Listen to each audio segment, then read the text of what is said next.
When two robbers entered Miller's corner store with guns, single father David Martinez faced an impossible choice. A scared little girl stood in danger, and her busy mother was too far away. In that split second, David discovered what it truly means to be a hero. Sometimes saving others saves yourself too. Before watching full story, comment below from where you watching. Also like and subscribe for more stories. David Martinez wiped the sweat from his forehead as he finished stocking the last shelf at Miller's corner store. It was 6 p.m. on a Tuesday and the small neighborhood shop was almost empty.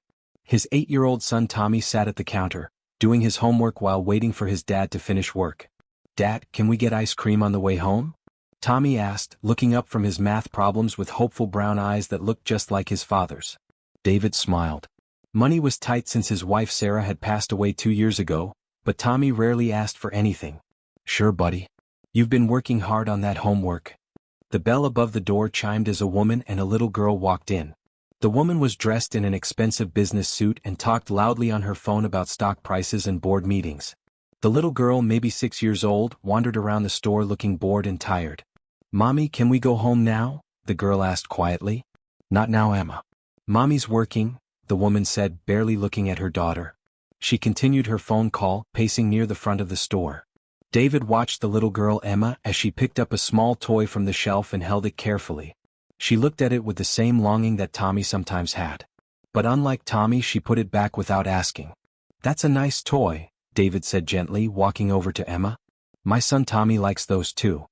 Emma looked up at him with big blue eyes. "It's pretty, but Mommy's busy. She doesn't like it when I ask for things during work time." David felt a tug at his heart. He glanced at Tommy, who had stopped doing homework and was watching them with interest. The front door bell chimed again, but this time it wasn't a customer. Two men in dark clothes and baseball caps pulled low over their faces walked in quickly. David immediately felt something was wrong. The way they moved, the way they looked around, it made his stomach drop. "Everyone stay calm and nobody gets hurt," the taller man said, pulling out a gun. The shorter one locked the door behind them and flipped the sign to closed. Emma's mother, Victoria Blackwood, finally looked up from her phone. Her face went pale when she saw the gun. "Oh my God," she whispered. "Phones down, hands where we can see them," the gunman ordered. "This is just business. Give us what's in the register and any jewelry and we'll be gone." David's heart raced. Tommy was behind the counter, wide-eyed and scared. Emma stood frozen in the middle of the store, and her mother was too far away to reach her. Old Mr. Miller, the store owner, slowly opened the cash register with shaking hands. "Please just take the money. Don't hurt anyone." "That's the plan, old man," the shorter robber said, grabbing jewelry and phones from Victoria. "Nice watch, lady. This'll pay rent for months." David kept his eyes on Tommy, trying to stay calm. Everything was going to be okay. They just wanted money. But then Emma started crying. "I want my mommy," she sobbed quietly. "Shut that kid up," the gunman snapped, turning toward Emma. Victoria stepped forward. "Please, she's just scared. Emma, come to mommy." But Emma was too frightened to move. She stood there crying and the gunman was getting angry. "I said shut her up." He raised his gun toward the little girl. David didn't think. He just moved. Time seemed to slow down as David saw the gun pointing at Emma. He thought of Tommy, of how scared his son would be. He thought of Sarah and how she always said he had too big a heart. But mostly he thought of this little girl who just wanted her mommy, and how no child should be afraid like this. David threw himself forward just as the gun went off. The bullet hit him in the chest and he fell to the ground hard. Pain spread through his body like fire, but he could see that Emma was safe. She was crying harder now, but she was alive. "Dad!" Tommy screamed, running from behind the counter. "What did you do?" the gunman yelled, staring at David on the floor. "This wasn't supposed to happen. They just wanted money." Victoria rushed to Emma, pulling her daughter close. But her eyes were on David, who was bleeding on the floor of the store. A stranger, a man who had just saved her child's life. "We need to go," the other robber said, panic in his voice. "Now." They grabbed the money and ran, leaving the door wide open behind them. Victoria knelt beside David, pressing her hands against his chest to stop the bleeding. Her expensive suit was getting ruined, but she didn't care. Tommy was on David's other side, tears streaming down his face. "Dad, please don't leave me," Tommy whispered. David's eyes found Tommy's face. "I'm not going anywhere, son. I promise." "The ambulance is coming," Mr. Miller called out, his old hands shaking as he held his phone. Victoria looked at David's face. He was pale and losing blood fast, but his eyes were clear. "Why?" she asked quietly. "Why did you do that? You don't even know us." David tried to smile. "She's just a little girl." She was scared. He coughed and Victoria saw blood. "Besides," he whispered, "someone had to be her hero today." Emma, still in her mother's arms, reached out and touched David's hand. "Thank you, Mr. David," he said softly. "My name is David. And this is my son Tommy." Victoria felt tears in her eyes for the first time in years. "I'm Victoria. And this is Emma." "I don't know how to thank you." "Take care of your little girl," David said. "That's thanks enough." The paramedics rushed in and Victoria had to step back. But she didn't let go of Emma, and she didn't stop watching as they worked on David. This man had risked everything for her daughter. A daughter she had been too busy to really pay attention to until this moment. David was in surgery for 3 hours. Victoria sat in the waiting room with Emma and Tommy, trying to understand what had just happened to her life. She had called her assistant to cancel all her meetings. She had called her driver to wait. But she couldn't leave. Not yet. Tommy sat quietly, holding a small action figure that David had bought him last month. Emma sat next to him, still upset but trying to be brave. "Is your daddy going to be okay?" Emma asked Tommy in a small voice. Tommy looked at her with serious 8-year-old eyes. "My daddy's really strong. When my mommy got sick, he took care of both of us all by himself. He works 2 jobs and still makes me breakfast every morning." Tommy paused. "Your daddy didn't come with you to the store." Emma looked down. "I don't have a daddy. It's just me and mommy. But mommy works a lot." Victoria's heart broke a little. She had been so focused on building her company, on being successful, that she had forgotten what really mattered.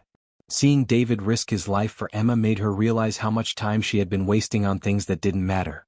"Emma," Victoria said gently, sitting down next to her daughter, "Mommy's sorry she was on the phone so much today. From now on, when we're together, Mommy will pay attention to you." "Really?" Emma's face lit up. "Really?" Dr. Hassan came out of surgery looking tired but hopeful. "Are you David Martinez's family?" "I'm his son," Tommy said quickly. Victoria stood up. We're friends? How is he?" "He's stable. The bullet missed his heart by inches, but there was internal bleeding. We've stopped it and he should make a full recovery. He's going to need time to heal and he can't work for at least 2 months." Tommy's face fell. Victoria knew enough about working families to understand what that meant. No work meant no money for food, rent, or anything else. "Can we see him?" Victoria asked. "He's sleeping, but yes. Room 314. David looked small in the hospital bed, connected to machines and breathing tubes. Tommy climbed up in the chair next to him and took his father's hand. "I'm here, Dad," he whispered. Victoria watched them and felt something she hadn't felt in years. The need to protect someone else. Not just Emma but Tommy too. And David, the man who had shown her what real courage looked like. Emma walked to the other side of the bed and gently placed her small toy, the one from the store, on David's bedside table. "What's that, sweetheart?" Victoria asked. "It's for him. So he knows I won't forget what he did." Victoria picked up Emma and held her close. "We'll never forget." Over the next few days, Victoria found herself visiting the hospital every day after work. She brought Tommy and David dinner from nice restaurants, helped Tommy with homework, and slowly got to know the man who had changed her life. David was different from anyone she knew. He was quiet, thoughtful, and completely devoted to his son. He didn't care about money or status. He cared about making Tommy feel loved and safe. He asked Emma about school, remembered her favorite color, and made her laugh with silly jokes. "You don't have to keep coming," David said one evening as Victoria helped Tommy with math problems. "I know you're busy." Victoria looked up from Emma's coloring book. "I used to think I was busy. But I was just hiding from the important things." "Like what?" "Like my daughter. Like being happy. Like remembering what really matters." Victoria paused. "You saved Emma's life. But I think you might have saved mine too." As David got better, Victoria learned more about his life. He worked 2 jobs, at the corner store and cleaning offices at night, to pay for their small apartment and Tommy's school clothes. He had been struggling since Sarah died but never complained. Tommy was smart, funny, and kind like his father. He shared his toys with Emma, helped her with puzzles, and made sure she felt included when the adults talked. Emma, who had always been quiet and well-behaved, started laughing more. She looked forward to hospital visits and asked Victoria every day if they could go see Mr. David and Tommy. "Why does Tommy's daddy work so much?" Emma asked one day in the car. Because he loves Tommy very much and he wants to take care of him, Victoria explained. Like how you work a lot because you love me? Victoria stopped at a red light and looked at Emma in the rearview mirror. I thought that's why I worked so much. But Tommy's daddy works to take care of Tommy. I was working and forgetting to take care of you. But you take care of me now. I'm trying to, sweetheart. Every day. When David was finally released from the hospital, Victoria insisted on driving them home. She pulled up to their apartment building and felt her heart sink. It was old and run down in a neighborhood that didn't feel safe. This is us, David said, trying to hide his embarrassment. It's not much, but it's home. Victoria helped carry David's things while Tommy ran ahead to unlock their door. The apartment was tiny but clean. Everything was secondhand but well cared for. There were pictures of Sarah everywhere, and Tommy's drawings covered the refrigerator. Dad, are you hungry? I can make sandwiches, Tommy offered, already heading to the kitchen. Let me help, Victoria said, but she realized she had no idea how to make a simple sandwich. At home, her housekeeper made all the meals. Tommy showed her where everything was and how David liked his sandwiches cut. Emma helped by getting napkins and setting the small table. As they ate together in the tiny kitchen, Victoria felt more at home than she ever had in her mansion. What happens now? David asked quietly. The doctor said I can't work for 8 weeks. Victoria had been thinking about this. I have an idea. But I want you to hear me out before you say no. David looked worried. My company has a guest house. It's empty and it's in a good school district. You and Tommy could stay there while you recover. No rent, no bills. Just focus on getting better. Victoria, that's too much. I can't accept that. Why not? Because I don't take charity. It's not charity, David. It's what friends do for each other. Tommy looked hopeful. Dad, Emma could come play every day. Emma clapped her hands. Please, Mr. David. David looked at his son's excited face, then at Victoria's sincere expression. Why are you doing this? Victoria thought about her answer carefully. Because 2 weeks ago I was a different person. I cared about the wrong things. I was so busy building a successful business that I forgot to build a relationship with my daughter. You risked your life to save Emma. The least I can do is help you while you get better. The guest house was like a palace compared to their old apartment. Tommy had his own room with a big bed and a desk for homework. David had a comfortable place to rest, and there was a big backyard where the kids could play. Victoria found herself leaving work earlier to have dinner with them. She taught Emma and Tommy to cook simple meals. David helped Emma with reading, and Tommy taught Emma to ride the bike Victoria bought her. You know, David said one evening as they watched the kids play in the backyard, I never thought I'd be friends with a CEO. Victoria laughed. I never thought I'd be friends with someone who could make me realize what I was missing in life. What were you missing? Time. Real conversations, watching Emma discover new things, being present instead of just providing.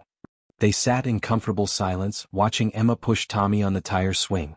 Sarah would have liked you, David said suddenly. Tell me about her. David smiled. She was a nurse. She loved helping people. She always said that the best way to honor your life was to make someone else's life better. He paused. I think about that a lot now. She sounds wonderful. She was. She made me promise before she died that I would make sure Tommy grew up knowing how to care about other people. That success didn't mean money or power. It meant making the world a little better. Victoria felt tears in her eyes. I think I've been measuring success all wrong. As weeks passed, their unusual friendship deepened. Victoria learned to braid Emma's hair, make pancakes from scratch and play board games. David helped Victoria see that Emma needed her attention more than expensive toys or private schools. Tommy and Emma became like brother and sister. Tommy protected Emma from bullies at the playground, and Emma shared her art supplies with Tommy. They did homework together and created elaborate games that only they understood. Dad, Tommy said one night as David tucked him in, I like it here. I like Emma and Victoria. I like them too, buddy. Are we going to be friends forever? David kissed Tommy's forehead. I hope so. In her own house, Victoria was having a similar conversation with Emma.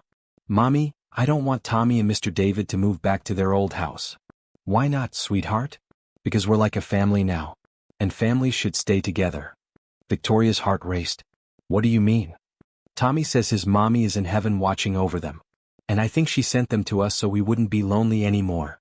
Victoria had been thinking the same thing but hadn't dared to say it out loud. Her feelings for David had grown from gratitude to something deeper. He was nothing like the wealthy, ambitious men she usually dated.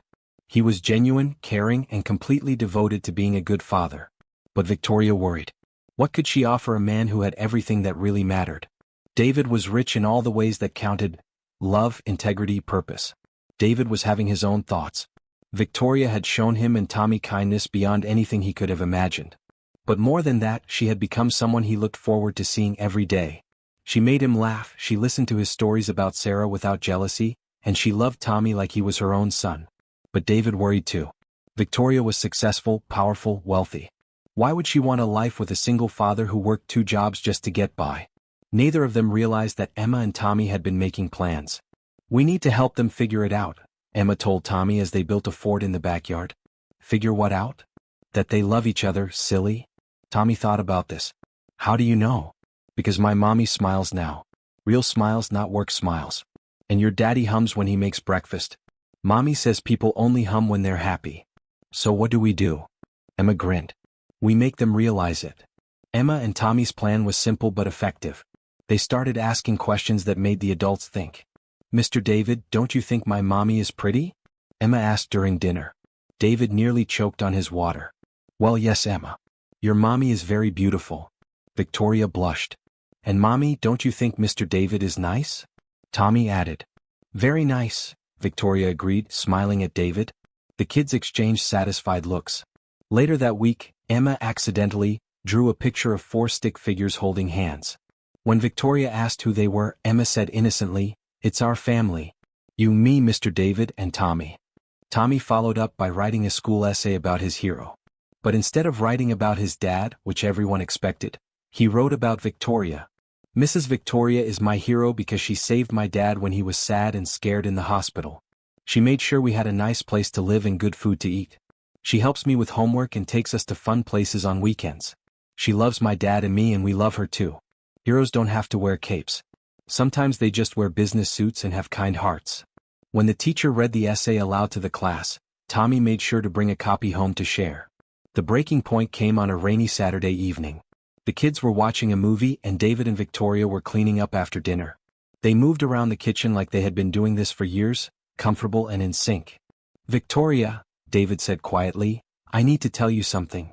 She looked up from loading the dishwasher. "What is it?" "These past 2 months, they've been the best months Tommy and I have had since Sarah died. Not just because of the house or your help, but because of you. You've made us feel like a family again." Victoria's heart pounded. "David, I know I don't have much to offer you. I'm not rich or successful like the men you usually date. But I love you, Victoria. I love how you've learned to braid Emma's hair. I love how you get excited when you make pancakes without burning them. I love how you listen to Tommy's stories like they're the most important things in the world." Victoria set down the dish she was holding. "You think you don't have much to offer me? What could I possibly give someone who has everything?" Victoria walked to him and took his hands. "You gave me the most important thing in the world, David. You gave me my daughter back. You showed me what love really looks like. You taught me that success isn't about money or power, it's about the people who matter." "Victoria, I love you too, David. I love how you make Tommy feel safe and loved every single day. I love how you've welcomed Emma into your heart like she's always been there. I love how you see the good in everything even when life has been hard." They stood there in the kitchen, holding hands and finally admitting what everyone else had seen for weeks. From the living room they heard Emma whisper loudly, "Tommy, I think it worked." "Shoo," Tommy whispered back. "Don't let them know we were listening." David and Victoria laughed, realizing they had been played by 2 very smart children. 6 months later, David had healed completely and returned to work. But everything was different now. Victoria had offered him a job managing security for her company, with better pay and hours that let him be home for dinner every night. They had decided to take things slowly, but it was clear to everyone that they were building something beautiful together. David moved into the main house, and Tommy and Emma officially became the brother and sister they had always felt like in their hearts. Victoria learned to balance work and family in a way she never had before. She attended Tommy's soccer games and Emma's school plays. She made breakfast on weekends and helped with homework every evening. David brought stability and joy to Victoria's life. He helped her see that success meant different things to different people, and that the best kind of success was measured in love, not money. The 4 of them created new traditions. Sunday morning pancakes made by the whole family, Friday night game nights, Saturday adventures to parks, museums or just the grocery store together. You know what the best part is? Victoria said one evening as they tucked the kids into bed. What's that? Sarah was right. The best way to honor your life is to make someone else's life better. You made Emma's life better by saving it. You made my life better by showing me what really matters. And Emma and Tommy made both our lives better just by being themselves. David smiled. I think Sarah would be happy. I think she would be proud. 1 year after the robbery, David and Victoria returned to Miller's Corner store with Tommy and Emma. Mr. Miller had hung a photo behind the counter. A newspaper clipping with the headline, Local Hero Saves Child in Store Robbery. I still can't believe you did that, Victoria said, looking at the photo. I can't believe I didn't do it sooner, David replied, squeezing her hand. Tommy and Emma ran to the toy aisle, where Emma picked up the same toy she had admired a year ago. Mommy, can I get this for my room? Of course, sweetheart. As they walked to the counter to pay, David realized that sometimes the most important moments in life come when you're not looking for them. Sometimes a single choice, to be brave, to be kind, to put someone else first, can change everything. The bullet scar on his chest had faded, but the love he had found with Victoria and the family they had created together would last forever. Outside the store, as they walked to the car with ice cream for everyone, Emma took David's hand and Tommy took Victoria's hand. Are we a real family now? Emma asked. We've always been a real family, David said. From the moment we decided to take care of each other. And as they drove home together, David realized that sometimes the best heroes are the ones who save each other, one small act of love at a time.